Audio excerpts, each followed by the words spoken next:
Hello, welcome back to my channel. Antoinette here. Parts 50 and 51 of Total Tarot magazine, subscription magazine that I have. So both parts arrived early December, I think, and we're just getting around to it. So it has come with the medieval tarot. So it is in the box, ready. So we'll do the flip through at the end of those. And it has come with the queens for the Golden Art Nouveau tarot. So they've got their golden backs. Oops. Excuse me, drop them on the floor. So that's those two.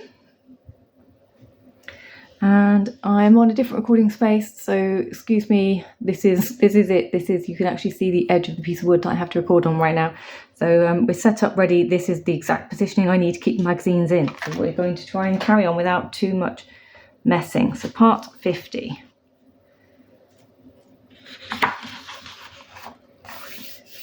So we have the Tarot Renaissance card inside here, which we've already got. That came early on in the collection.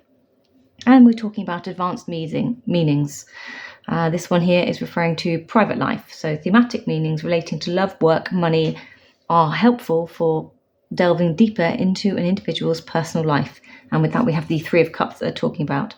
So for card in detail, like all the thematic meanings, those relating to love, work, and money can be found for all 78 arcana in tarot deck in the card in detail articles. Once your total tarot collection is complete, you will have access to an amazing trove of advanced information for dealing with querence questions.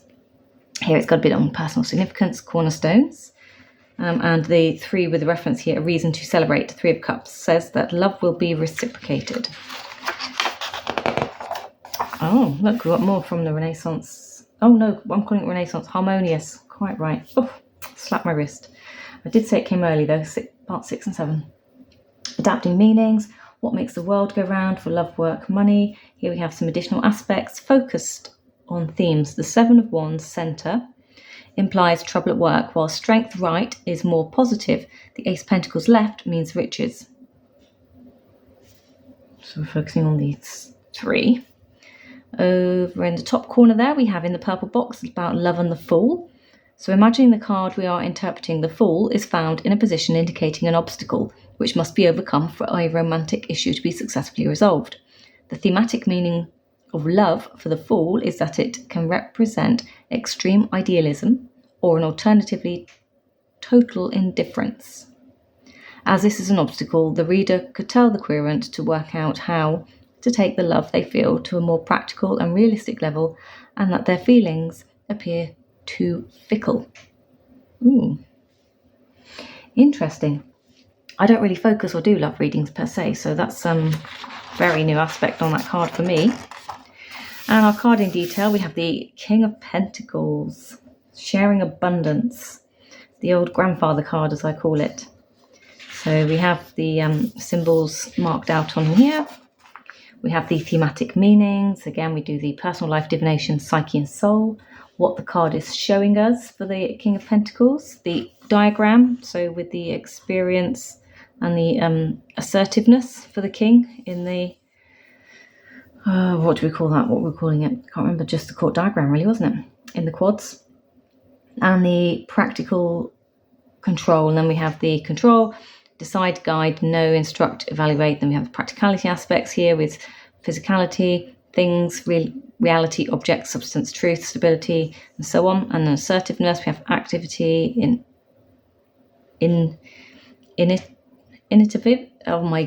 initiative, aggression, conviction, experience. We have some of the words in there, ability, competence, lucidity, certainty. Traditional meanings here for upright and reversed, and some questions to ask yourself when you are presented with this card. Do you feel the Midas touch? Let me rub the King. Do I feel the Midas touch? Do you, or have you sound financial advisor or mentor? I do actually often feel that the King of Pentacles represents accountants. Are you a responsible person? Or I suppose a banker. Once you've made up your mind, are you resolute? So some questions for that one. And then we have the other cards down here representing. So we have our Lo Scarabeo with the King of Earth. Represents the Earth King. simple as. The Dark Angels represents lost in his own things, so it's quite a dark card. I have that deck already, so I personally am really glad that hasn't been a deck given out in this set of magazines, because there's been a few duplicates in this magazine, and some that actually I probably would never ever have bought ever. But the magazines themselves are a really good resource. So we have the Celtic Tarot, Balance and Wisdom, our Nefertiti's Tarot, the King Living in Opulence, the Pagan Tarot, Elder of Earth, nothing more.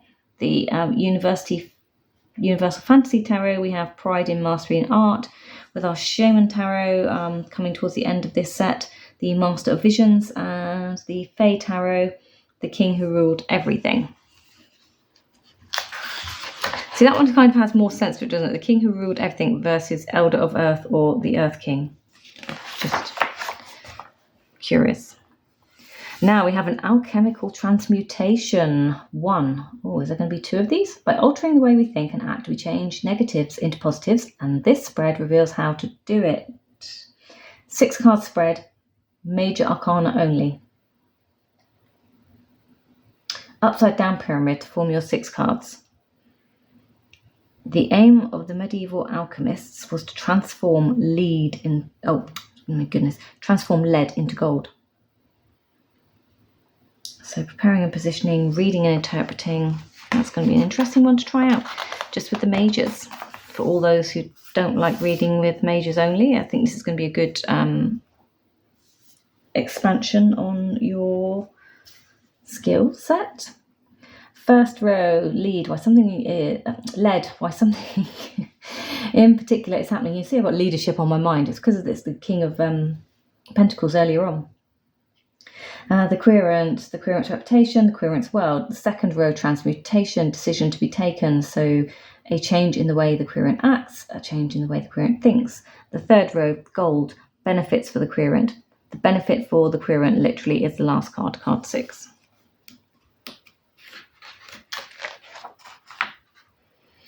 Some information here about the major arcana, the medieval tarot with the major arcana keywords here. Sun, clarity, sunlight, cannot illuminate hearts or clear minds. Only those who watch for invisible signs can perceive the truth. Let's put this for world. Reward. For every action there is a reaction. For every act, a consequence, positive or negative. Virtuous conduct, however, breaks the chain of suffering. Oh, I like that little phrase.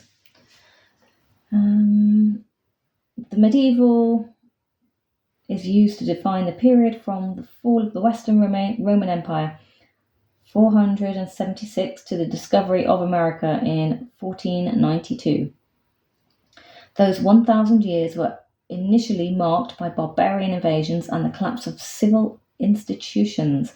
Then came the rise of the Holy Roman Empire kingdoms and, in Italy, the city-states. The dark and the disturbing atmosphere passed down through Romantic literature can only be attributed to the early Middle Ages. The late Middle Ages had a brighter aspect marked by the rebirth of the arts, philosophy and sciences. Well, that's always good to know, isn't it?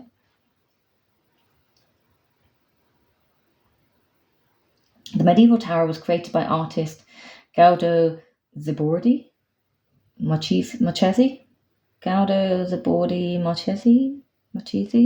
Sorry if I've got that wrong. In 2005, his 78 cards recall the magnificence of the princely courts of pastimes of courtiers. And so on. It goes on to talk about the creation and the language and symbols within the cards. Art of memory, alchemical allegories here. And then we have the minor arcana and meanings. And here's our pictorial references at the back for the majors. Okay. I love it. Still continues to tell us practice makes perfect on the bottom. Okay, so that's 1. We're still within shot, I hope so, sorry. And book number 2. Reading the Tarot, Advanced Meanings 3 in Divination. So using thematic meanings for divination allows us to anticipate future events or to reveal secrets from the past. We have historical roots being guided by the stars. This looks like, is this the star? I'll say it's also got the, help me out, card number 14. Last year's keyword. The alchemy card of the deck. Oh my, can't think of the word. Anyway, but here it's saying the star indicates favourable time to act, beginning your journey.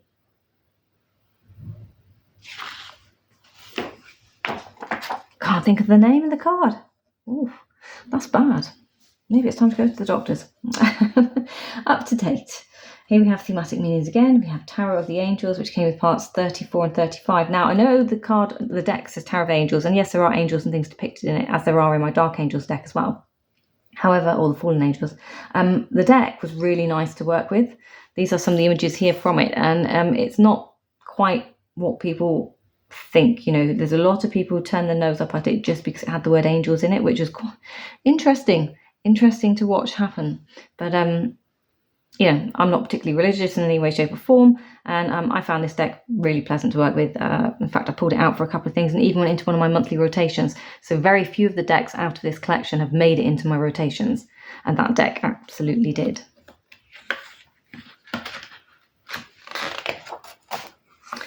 And we have the Ace of Wands. Symbols.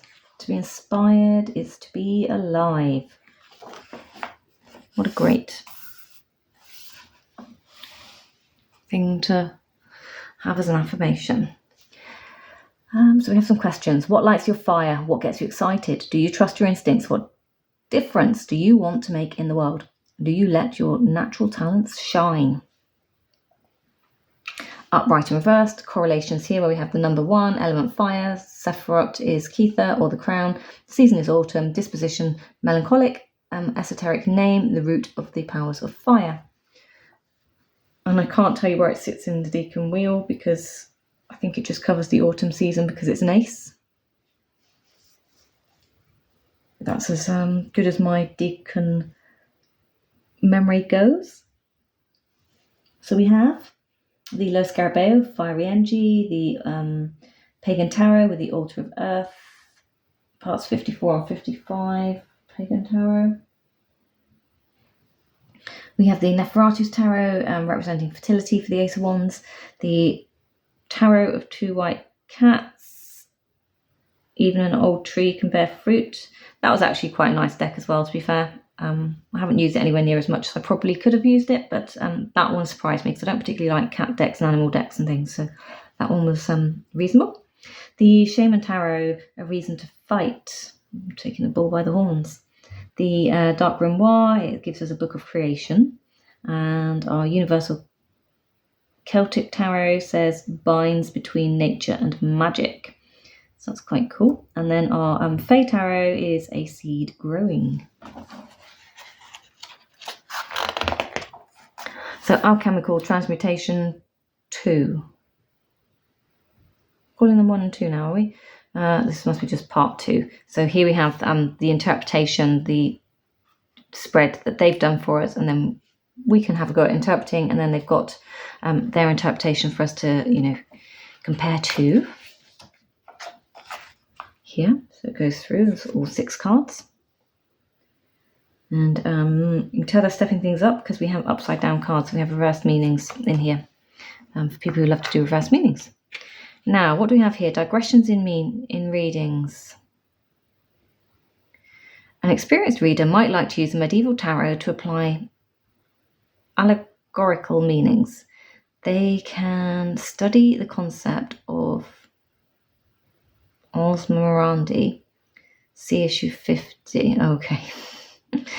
And understand how this can help with interpreting tarot. To do this, the reader should have a few cards randomly pulled from the deck, invert a logical story that links one to the other. Okie dokie. Not something I do consciously. So another form of reading the cards, understanding and bringing extra layers of interpretation to your story as you're going for your querent. Here we have Tarot Techniques Problem Cards Part 2. And we are using the Pre-Raphaelite Tarot as cards here. When a card proves difficult to read, a reader can always ask for the querent's opinion so they can look for a solution together. For example, a querent might suggest, based on their own intuition, that the Ten of Swords could be interpreted as waiting, or that the Two of Pentacles suggests juggling things, because she's quite clearly juggling. And then we've got various ways to overcome the problematic cards and strategies. I think we've got here 7. We've got 7 strategies by the looks of it on this page to help give you hints and tips on how to get over that and how to work with a card and how to dig deeper into that card and get more information off it. So here we have our tarot forefathers, influential Swiss tarot expert Oswald Wirth, well-known symbolist, author, Freemason and healer. And then we have some information there. We have like early life, the Rosicrucian symbol, the Kabbalistic order of the Rose and Cross, of which both De Geisha and Wirth were prominent members. Discovering tarot, devoted Mason, art of friendship, illustrations for the Empress, Emperor and the Hierophant from the Tarot of Wirth, 1927, with Wirth's friend Stanislas de Gaute in the picture here. Kind of not who you're expecting, is it, as a picture? I don't know. I don't know what you guys are expecting. That's not really quite what I was expecting. Probably somebody a bit more tidy looking. But then healers, I don't know. What am I expecting? I'm not sure, actually. Sometimes I do amuse myself when things shock me and then I'm not actually sure what I'm expecting. So why should it shock me? And then we have our pictorial reference here for the back. Okay, let's take a look at the deck in hand.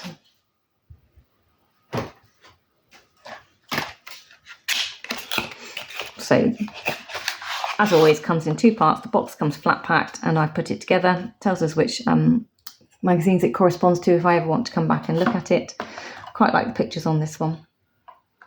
I still wish they would put the actual artists, creators onto the card. So we have the Lo Scarabeo card, standard stock. As you all know, stock I quite enjoy. Lo Scarabeo. Here are the backs. So they're going to be reversible. And there's not one at the back today. So there's a slight bow, but that's fine. I'm not really bothered. It's not going to bother me. Bring you down.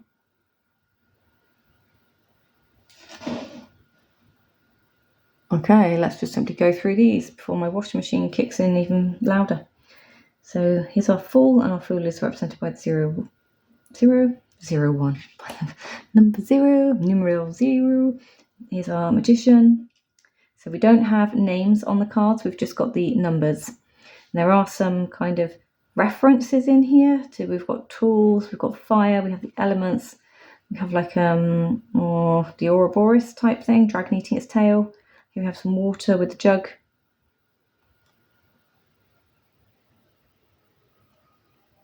Skills, the ruler, and there's probably other hidden symbols in amongst the flooring there that I can't or I'm not familiar with. I'd need to read about.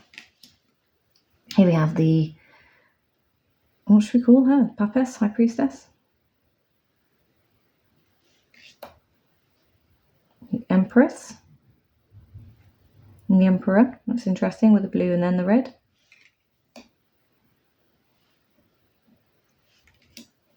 Here's our Hierophant. So they're all quite regal so far. The Lovers. Looks like Cupid up above there. Chariot. So that's a different depiction for Chariot. He's going one way and they're going the other. It's almost like the horses are in cahoots with each other, having a conversation. Justice for 8. And just, if I'm looking at that, so I'm going to take it out of you a second. But yeah, it looks like there's, in the wallpaper there at the back, there's symbols. Is it Kabbalah? You know, the symbols, the alphabet, Hebrew alphabet, in the back there.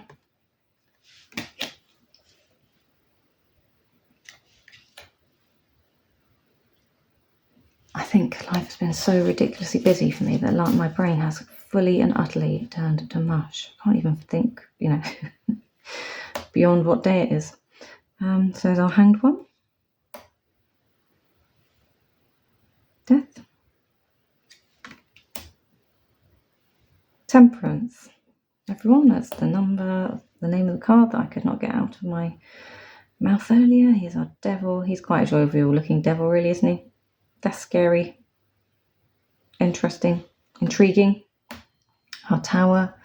It's like when your princess tower comes falling down. Star. I think that's really beautiful. Kind of star. It's like a tapestry, this one to me. Our moon card. The sun. The imagery in this is really fun. I quite like it. And there's our world. So that's really nice. Move straight into the cups. So again, the cups are in the picture. The number is on the bottom. So we're just repeating numbers on this deck.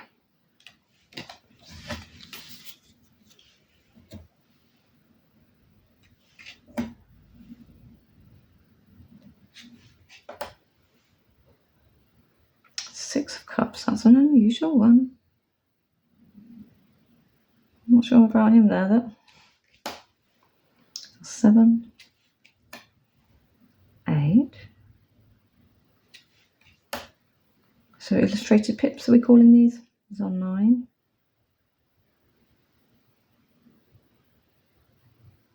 That dragon's not having a very good day, is it? Is that the same one from the strength card?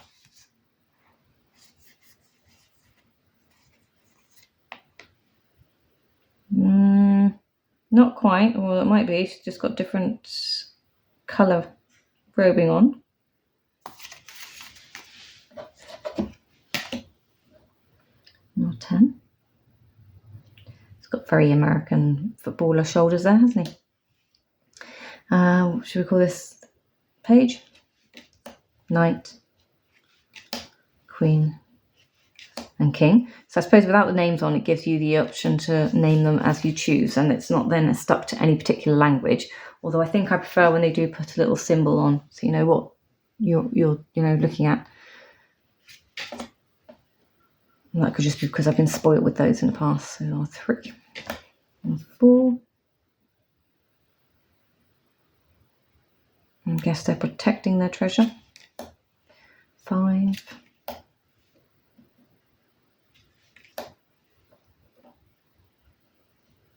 7. Let me just come back here a minute. I'm not 100% sure what's going on in that one for a 6. So it looks like somebody's head's being presented on a platter. Is that very charitable? I don't know. This one looks more charitable in the 7.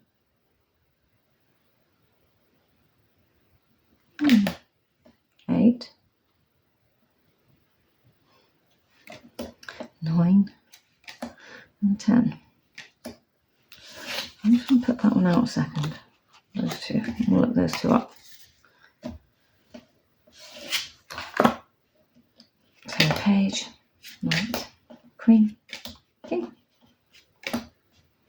Onto our wands. It's almost like a 3-headed lady there. 2. Ouch. I shall say no more. 4.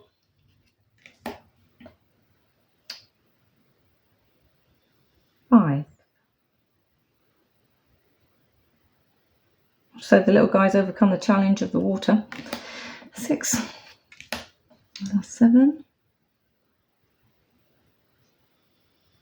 So it's getting ready for defensive, isn't it? 8.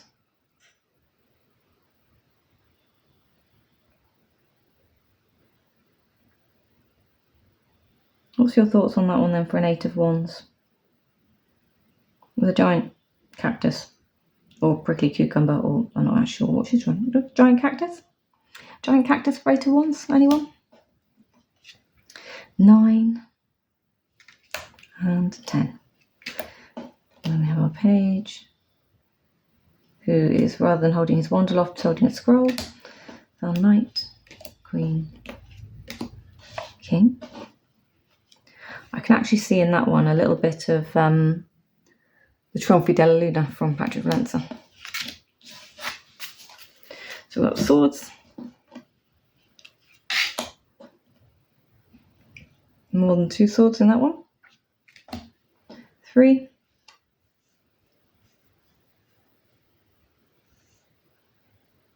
I wonder what we're marking.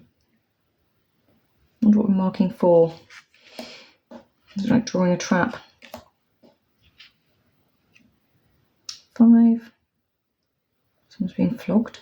Ouch. 6. 7.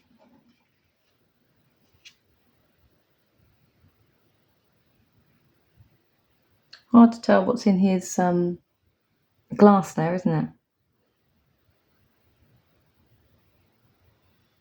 That's another interesting one for the 7. 8. 9. Slaying your dragon. And 10. And we have page, knight, queen, and very tired looking kings. There we are. There we go. That's those. Let's have a quick peekies at these 2. Because very interested to know what they're supposed to be. Second book, wasn't it?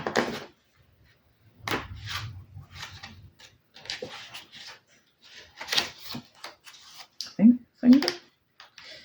I can't find it. Book 1, bear with. It's this bit. Okay. So we're looking at Pentacles, we're looking at number 6. So number 6, here we go. Unscrupulousness. The thirst to possess or the fear of losing what you have can lead you to make mistakes. So I'm guessing she's worried about losing what she has, and her mistake is possibly, potentially, presenting her husband's head on a platter. And then for the 7, charity. Giving to others what you have worked hard to earn is an obligation that should be fulfilled well. I mean, it definitely had the charity feel to it, but that's not normally one you get with a 7 of Pentacles, is it? It's normally hard work. So normally that would be a 6 to me. So that's an interesting uptake on those. And what was the other one? 5 of Wands. That was a bit strange looking, wasn't it? Transition. With the right means, an ocean can be crossed. With the wrong means, getting from one side of a ditch to the other can be difficult. So yeah, the little guy sat on the what looked like giant's shoulders. Oh, there we go. Talk of the card. That one. Was the right means for them, providing they're doing it nicely, because they're looking a little bit overpowering for that one. So there we go. What's your thoughts? What's your take? And I will see you the next one. Take care. Bye-bye.